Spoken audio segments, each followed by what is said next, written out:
बृहस्पतिवार व्रत कथा। प्राचीन समय की बात है। भारत में एक राजा राज्य करता था। वह बड़ा प्रतापी तथा दानी था। वह नित्य प्रतिदिन मंदिर में भगवान दर्शन करने जाता। वह ब्राह्मण और गुरु की सेवा किया करता था। उसके द्वार से कोई भी याचक निराश होकर नहीं लौटता। वह प्रत्येक गुरुवार को व्रत रखता एवं पूजन करता था। हर दिन गरीबों की सहायता करता था। परंतु यह सब बातें उसकी रानी को अच्छी नहीं लगती। वह न व्रत करती, न किसी को एक भी पैसा दान में देती थी। वह राजा से भी ऐसा करने को मना किया करती थी। एक समय की बात है। राजा शिकार खेलने वन को चले गए। घर पर रानी और दासी थी। उस समय गुरु बृहस्पति साधु का रूप धारण कर राजा के दरवाजे पर भिक्षा मांगने आए। साधु ने रानी से भिक्षा मांगी तो कहने लगी, हे साधु महाराज, मैं इस दान और पुण्य से तंग आ गई हूँ। इस कार्य के लिए तो मेरे पति देव ही बहुत हैं। अब आप ऐसी कृपा करें कि सारा धन नष्ट हो जाए और मैं आराम से रह सकूं। साधु रूपी बृहस्पति देव ने कहा, हे देवी, तुम बड़ी विचित्र हो। संतान और धन से कोई दुखी होता है, इसको तो सभी चाहते। पापी भी पुत्र और धन की इच्छा करता। अगर तुम्हारे पास धन अधिक है तो भूखे मनुष्यों को भोजन कराओ, प्याव लगवाओ, ब्राह्मणों को दान दो, धर्मशालाएं व कुआं, तालाब, बावड़ी, बाग बगीचे आदि का निर्माण कराओ तथा निर्धनों की कुंवारी कन्या का विवाह कराओ। साथ ही यज्ञ आदि करो। इस प्रकार के कर्मों से आपके कुल का और आपका नाम परलोक में सार्थक होगा एवं स्वर्ग की प्राप्ति होगी। परंतु साधु की इन बातों से रानी खुश नहीं हुई। उसने कहा, हे साधु महाराज, मुझे ऐसे धन की आवश्यकता नहीं जिसको मैं अन्य लोगों को दान दूं तथा जिसको रखने और संभालने में मेरा सारा समय नष्ट हो जाए। साधु ने कहा, हे देवी, यदि तुम्हारी ऐसी इच्छा है तो मैं जैसा कहता हूँ तुम वैसा ही करना। बृहस्पतिवार के दिन घर को गोबर से लीपना, अपने केशों को पीली मिट्टी से धोना, केशों को धोते समय स्नान करना, राजा से कहना हजामत करवाए, भोजन में मांस मदिरा खाना, कपड़ा धोबी क्या धुलने देना। इस प्रकार 7 बृहस्पतिवार करने से तुम्हारा सारा धन नष्ट हो जाएगा। यह कहकर साधु महाराज रूपी बृहस्पति देव अंतर ध्यान हो गए। रानी ने साधु के कहने के अनुसार 7 बृहस्पतिवार तक वैसा ही करने का विचार किया। साधु के बताए अनुसार कार्य करते केवल 3 बृहस्पतिवार ही बीते थे कि उसकी समस्त धन संपत्ति नष्ट हो गई। भोजन के लिए दोनों समय परिवार तरसने लगा तथा सांसारिक भोगों से दुखी रहने लगा। तब वह राजा रानी से कहने लगा, हे रानी, तुम यहाँ पर रहो, मैं दूसरे देश को जाता हूँ, क्योंकि यहाँ मुझे सभी मनुष्य जानते हैं, इसलिए मैं कोई कार्य नहीं कर सकता। अब मैं परदेश जा रहा हूँ, वहाँ कोई काम धंधा करूंगा, शायद हमारे भाग्य बदल जाए। ऐसा कहकर राजा परदेश चला गया। वह जंगल से लकड़ी काट कर लाता और शहर में बेचता। इस तरह जीवन व्यतीत करने लगा। इधर राजा के बिना रानी और दासियां दुखी रहने लगी। किसी दिन भोजन मिलता और किसी दिन जल पीकर ही रह जाती।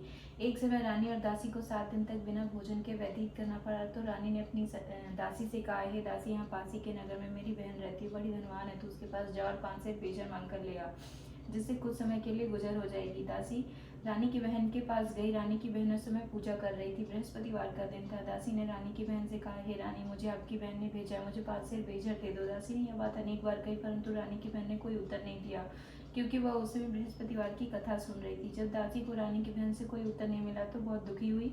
उसे क्रोध भी आया। वह लौटकर रानी से बोली, हे रानी, आपकी बहन तो बहुत ही घमंडी स्त्री है, वह छोटे लोगों से बात भी नहीं करती। मैंने उससे कहा था, उसने कोई उत्तर ही नहीं दिया, मैं वापस चली आई। रानी बोली, हे दासी, उसमें उसका कोई दोष नहीं। जब बुरे दिन आते तो कोई सहारा नहीं देता। अच्छे बुरे का पता विपत्ति में ही लगता है। जो ईश्वर की इच्छा होगी वही होगा। यह सब हमारे भाग्य का दोष है। उधर रानी की बहन ने सोचा, मेरी बहन की दासी आई थी, परंतु मैं उससे कुछ नहीं बोली। इससे वह बहुत दुखी हुई होगी। अतः कथा सुनकर विष्णु भगवान का पूजन समाप्त कर अपने बहन के घर गई और कहने लगी, हे बहन, मैं बृहस्पतिवार का व्रत कर रही थी। तुम्हारी दासी हमारे घर गई थी, परंतु जब तक कथा होती है हम न उठते हैं न बोलते, इसलिए मैं नहीं बोली। कहो दासी, क्यों गई थी? रानी बोली, बहन, हमारे घर अनाज नहीं था। वैसे तुमसे कोई बात छिपी नहीं है, इस कारण मैंने दासी को तुम्हारे पास 5 सेर पेजर लेने के लिए भेजा था। रानी की बहन बोली, बहन देखो, बृहस्पति भगवान सबकी मनोकामना पूर्ण करते हैं, देखो शायद तुम्हारे घर अनाज रखा हो। यह सुनकर दासी घर के अंदर गई तो वहां उसे एक घड़ा पेजर से भरा मिला। उसे बहुत ही आश्चर्य हुआ, क्योंकि उसने एक एक बर्तन पहले देख लिया था। उसने बाहर आकर रानी को बताया।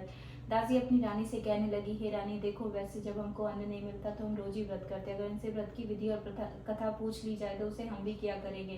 दासी के कहने पर रानी ने अपनी बहन से बृहस्पतिवार व्रत के बारे में पूछा। उसकी बहन ने बताया, हे रानी, बहन, बृहस्पतिवार को सूर्योदय से पूर्व उठकर स्नान आदि करके बृहस्पतिवार का व्रत करना चाहिए, लेकिन उस दिन सिर नहीं धोना चाहिए। बृहस्पतिवार के व्रत में चने की दाल और मुनक्का से विष्णु भगवान का केले के वृक्ष की जड़ में पूजन करे तथा दीपक जलावे। उस दिन एक ही समय भोजन करे। भोजन के लिए खाद्य पदार्थ का करे तथा कथा सुने। इस प्रकार करने से गुरु भगवान प्रसन्न होते हैं, अन्य पुत्र धन देते, मनोकामनाएं पूर्ण करते। व्रत और पूजा की विधि बताकर रानी की बहन अपने घर लौट गई। रानी और दासी दोनों ने निश्चय किया कि बृहस्पति देव भगवान का पूजन जरूर करेंगे। 7 दिन बाद जब बृहस्पतिवार आया तो उन्होंने व्रत रखा। गुरसाल में जाकर चना और गुड़ मिलाई तथा उसकी दाल से केले की जड़ तथा विष्णु भगवान का पूजन किया। अब पीला भोजन कहाँ से आए? दोनों बड़ी दुखी हुई, परंतु उन्होंने व्रत किया था, जिस कारण बृहस्पति भगवान प्रसन्न थे। वे एक साधारण व्यक्ति के रूप में 2 थालों में सुंदर सुंदर पीला भोजन लेकर आए और दासी को देकर बोले, हे दासी, यह भोजन तुम्हारे और रानी के लिए, तुम दोनों करना। दासी भोजन पाकर बड़ी बड़ी प्रसन्न हुई और रानी से बोली, रानी जी भोजन कर लो। रानी को भोजन के आने के बारे में कुछ भी मालूम नहीं था, इसलिए उसने कहा, जा तू ही भोजन कर, क्यों व्यर्थ में हमारी हंसी उड़ा रही है। दासी बोली, एक व्यक्ति भोजन दे गया। तो रानी कहने लगी, वह भोजन तेरे लिए दे गया है, तू ही भोजन कर। दासी ने कहा, वह व्यक्ति हम दोनों के लिए भोजन दे गया है, इसलिए मैं और आप दोनों साथ साथ भोजन करेंगे। दोनों ने गुरु भगवान को नमस्कार कर भोजन प्रारंभ किया। उसके बाद से प्रत्येक बृहस्पतिवार को गुरु भगवान का व्रत और पूजन करने लगी।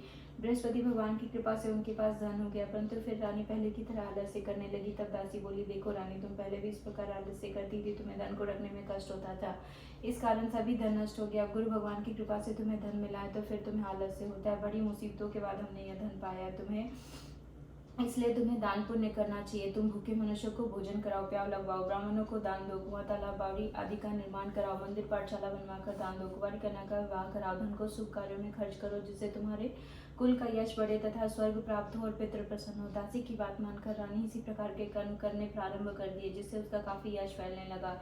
एक दिन रानी और दासी आपस में विचार करने लगी, न जाने राजा किस दशा में होंगे, उनकी कोई खोज खबर नहीं। उन्होंने गुरु भगवान से प्रार्थना की और भगवान ने रात्रि में राजा को सपने कहा, हे राजा, उठते की रानी तुझको याद करिए, अब अपने देश को लौट जा। राजा प्रातःकाल उठकर जंगल से लकड़ियां काट कर लाने के लिए जंगल की ओर चल पड़ा। जंगल से गुजरते हुए सोचने लगा, रानी की गलती से उसे कितने दुख भोगने पड़े। राजपाट छोड़कर जंगल में आकर रहना पड़ा, जंगल से लकड़ियां काटकर उन्हें बेचकर गुजारा करना पड़ा। उसी समय जंगल में बृहस्पति देव एक साधु का रूप धारण कर आए और राजा के पास आकर बोले, हे लकड़हारे, तुम इस सुनसान जंगल में किस चिंता में खोए बैठे, मुझे बताइए। सुन राजा के नेत्रों में जल भर आया और साधु की वंदना कर बोला, हे प्रभु, आप तो सब कुछ जानने वाले। इतना कहकर राजा ने साधु को अपनी संपूर्ण कहानी सुना दी। महात्मा दयालु होते हुए राजा से बोले, हे राजा, तुम्हारी पत्नी ने बृहस्पति देव के प्रति अपराध किया था, जिसके कारण तुम्हारी यह दशा हुई। अब तुम किसी बात की चिंता मत करो, भगवान तुम्हें पहले से अधिक धन देंगे। देखो, तुम्हारी पत्नी ने बृहस्पतिवार का व्रत करना प्रारंभ कर दिया है।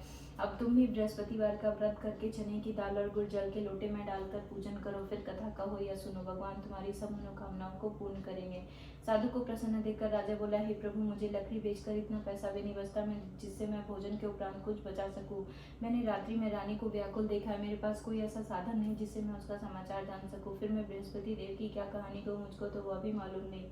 साधु ने कहा, हे राजा, किसी बात की चिंता मत करो, बृहस्पतिवार के दिन तुम रोजाना की तरह लकड़ियां लेकर शहर जाओ, तुम्हें रोज से दुगना धन प्राप्त होगा, जिससे तुम भली भांति भोजन कर लोगे तथा बृहस्पति देव की पूजा का सामान भी आ जाएगा। बृहस्पतिवार की कथा इस प्रकार है। प्राचीन काल में एक बहुत ही निर्धन ब्राह्मण था, उसकी कोई संतान नहीं। वह नित्य पूजा पाठ करता, परंतु उसकी स्त्री बहुत मलिनता के साथ रहती। वह न स्नान करती, न किसी देवी देवता का पूजन करती, प्रातः काल उठते ही सर्वप्रथम भोजन करती, बाद में कोई अन्य कार्य करती। ब्राह्मण देवता बहुत दुखी रहते, अपनी पत्नी को बहुत समझाते, किंतु उसका कोई परिणाम न निकलता। भगवान की कृपा से ब्राह्मण की स्त्री क्या कन्या उत्पन्न हुई। वह कन्या पिता के घर बड़ी होने लगी। वह बालिका प्रातः स्नान करके भगवान विष्णु का जप करती। वह बचपन से ही बृहस्पतिवार का व्रत करने लगी। पूजा पाठ समाप्त कर स्कूल जाती तो अपनी मुट्ठी में जौ भरकर ले जाती और पाठशाला जाने के मार्ग में डालती जाती। वही जौ स्वर्ण के हो जाते तो लौटते समय उन्हें बिनकर घर ले आती। एक दिन वह बालिका सूप में सोने के जौ को फटक साफ कर रही थी, तभी उसकी माँ ने देख लिया और कहा, हे बेटी, सोने के जौ को फटकने के लिए तो सूप भी सोने का होना चाहिए। दूसरे दिन गुरुवार था। इस कन्या ने व्रत रखा और बृहस्पति देव से प्रार्थना करके कहा, हे प्रभु, यदि मैंने सच्चे मन से आपकी पूजा की है तो मुझे सोने का सूप दे दो। बृहस्पति देव ने उसकी प्रार्थना स्वीकार कर ली। रोजाना की तरह वह कन्या जौ फैलाती स्कूल चली गई। स्कूल से लौटकर जब वह जौ बिन रही थी तो उसे बृहस्पति देव की कृपा से सोने का सूप मिला। उसे वह घर ले आई और उससे जौ साफ करने लगी, परंतु उसकी माँ का वही ढंग रहा। एक दिन की बात है, वह कन्या सोने के सूप में जौ साफ कर रही थी। उस समय उस नगर के राजकुमार वहां से होकर निकला। इस कन्या के रूप और सोने के सूप में जौ साफ करते देखकर वह उस कन्या पर मोहित हो गया और राजमहल आकर भोजन तथा जल त्याग कर उदास होकर लेट गया। राजा को जब राजकुमार द्वारा अन्न जल त्यागने का समाचार ज्ञात हुआ तो अपने मंत्रियों के साथ वह अपने पुत्र के पास गया और बोला, हे बेटा, तुम्हें किस बात का कष्ट है? किसी ने अपमान किया अथवा कोई अन्य कारण है? मुझे बताओ, मैं वही करूंगा जिससे तुम प्रसन्न हो। राजकुमार ने पिता की बातें सुनी तो वह बोला, मुझे आपकी कृपा से किसी बात का दुख नहीं, किसी ने मेरा अपमान नहीं किया, परंतु मैं उस लड़की के साथ विवाह करना चाहता हूँ जो सोने के सूप में जौ साफ कर रही है। यह सुन राजा आश्चर्य में पड़ गया और बोला, हे बेटा, इस तरह की कन्या का पता तुम ही लगाओ, मैं उसके साथ तुम्हारा विवाह अवश्य करवा दूंगा। राजकुमार ने राजा को उस लड़की के घर का पता बतलाया। मंत्री उस लड़की के घर गया और राजा का आदेश ब्राह्मण को सुनाया। कुछ ही दिन बाद ब्राह्मण की कन्या का विवाह राजकुमार के साथ संपन्न हो गया। कन्या के घर से जाते इस ब्राह्मण देवता के घर में पहले की भांति गरीबी का निवास हो गया। भोजन के लिए भी अन्य बड़ी मुश्किल से मिलता है। एक दिन दुखी होकर ब्राह्मण अपनी पुत्री से मिलने गया। बेटी ने पिता की दुखी अवस्था को देखा और अपनी माँ का समाचार पूछा। ब्राह्मण ने सभी हाल कहा। कन्या ने बहुत सारा धन देकर अपने पिता को विदा कर दिया। इस तरह ब्राह्मण का कुछ समय सुखपूर्वक व्यतीत हुआ, लेकिन कुछ दिन बाद फिर वही हाल हो गया। ब्राह्मण फिर अपनी कन्या के यहाँ गया और सभी हाल कहा तो पुत्री बोली, हे पिताजी, आप माता जी को यहाँ लेवा लाइए, मैं उन्हें वो विधि बता दूंगी जिससे गरीबी दूर हो जाएगी। ब्राह्मण देवता अपनी स्त्री को साथ लेकर अपनी पुत्री के पास राजमहल पहुंचे तो पुत्री माँ को समझाने लगी, हे माँ, तुम प्रातःकाल उठकर सर्वप्रथम स्नान आदि करके विष्णु भगवान का पूजन करो तो सभी दरिद्रता दूर हो जाएगी। परंतु उसकी माँ ने एक बात नहीं मानी। वह प्रातःकाल उठकर अपनी पुत्री का बचा जूठन खा लेती। एक दिन उसकी पुत्री को बहुत गुस्सा आया। उसने एक रात एक कोठरी से सारा सामान निकाल लिया, उसमें अपनी माँ को बंद कर दिया। प्रातः उसमें से उसे निकालकर स्नान आदि करा के पूजा पाठ करवाया तो उसकी माँ की बुद्धि ठीक हो गई। इसके बाद वह नियम से पूजा पाठ करती और प्रत्येक बृहस्पतिवार को व्रत रखने लगी। इस व्रत के प्रभाव से उसकी माँ भी बहुत धनवान हो गई और बृहस्पति देवता के प्रभाव से स्वर्ग हो गई।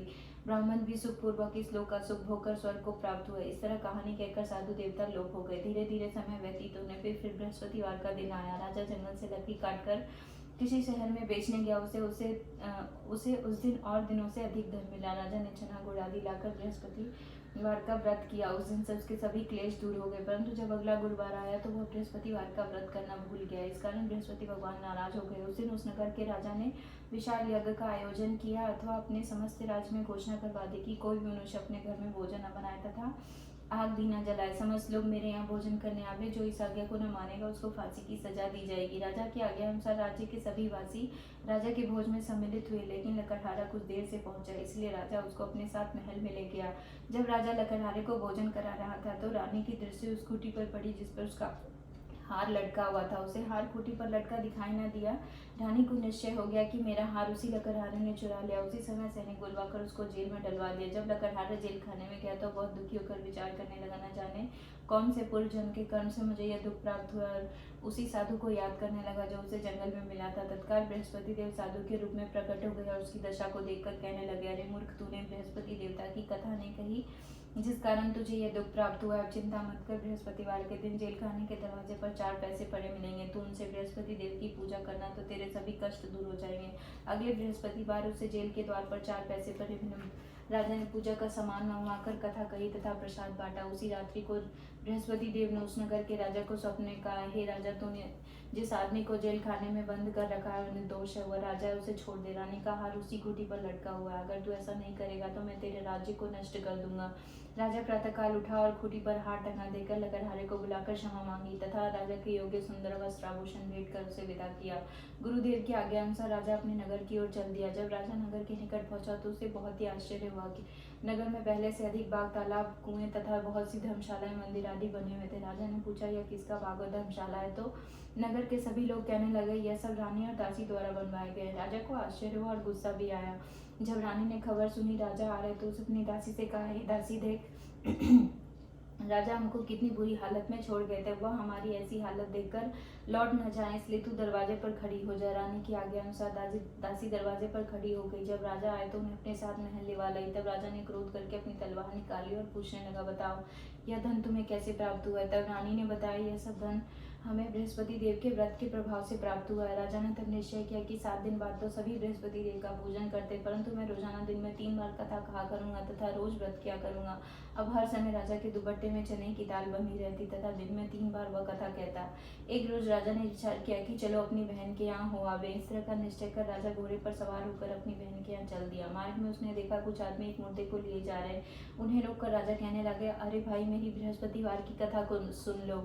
वे बोले, लो, हमारा तो आदमी मर गया, इसको अपनी कथा की पड़ी है। परंतु कुछ आदमी बोले, अच्छा कहो, हम तुम्हारी कथा सुनेंगे। राजा ने दाल निकाली और कथा कहनी शुरू कर दी।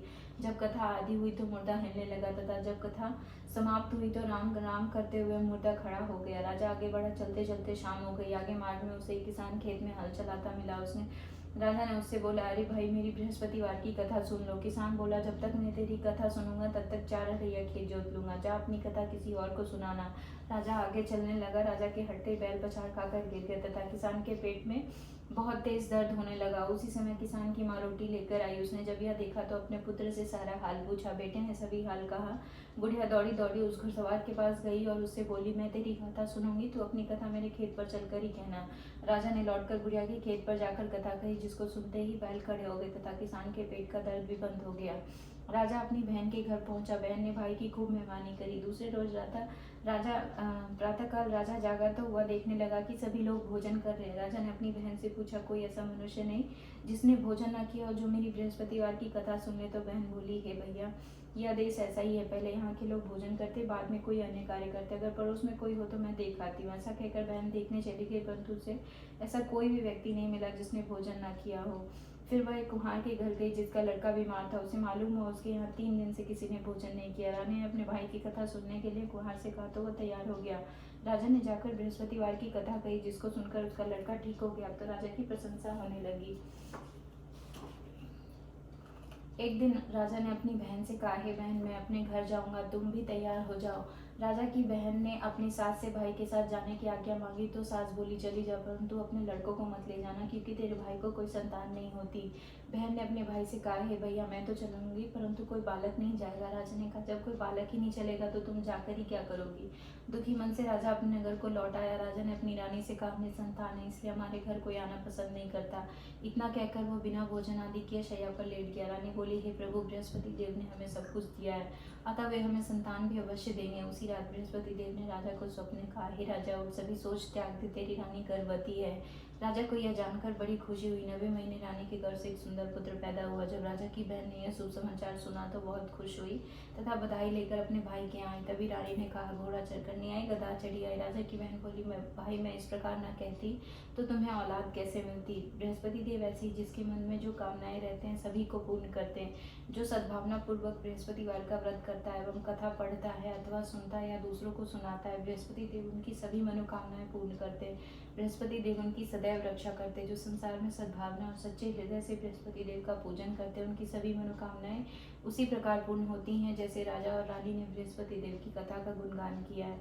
उनकी सभी इच्छाएं बृहस्पति देव ने पूर्ण की। मनुष्य को हृदय से उनका मनन करते हुए जयकारा करना चाहिए। बृहस्पतिवार व्रत।